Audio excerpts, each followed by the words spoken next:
আজ বলবো success number 7-এর ব্যাপারে। যাদের ডেট অফ বার্থে ডেট এবং মান্থকে যোগ করে 7 হচ্ছে, তারা সাকসেস নাম্বার 7-এ জন্মেছে। এদের মধ্যে ভগবান যে যে কোয়ালিটি দিয়ে পাঠিয়েছিল তা হলো, এরা খুব লজিক্যাল, যে কোনো জিনিস খুব ডিটেলে অ্যানালাইজ করতে থাকে। এরা যে কোনো জিনিস মন দিয়ে না, মাথা দিয়ে বিবেচনা করে।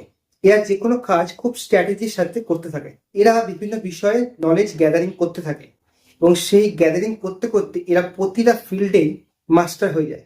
এরা অন্যদের সাথে নিজেকে কম্পেয়ার করে না, কিন্তু এদের মধ্যে একটা মিস্টেরিয়াস নেচার দেখা যায়। এদের সাথে যদি তুমি বছরের পর বছর একসাথে সময় কাটাও, তবু বুঝতে পারবে না মানুষটা ঠিক কেমন।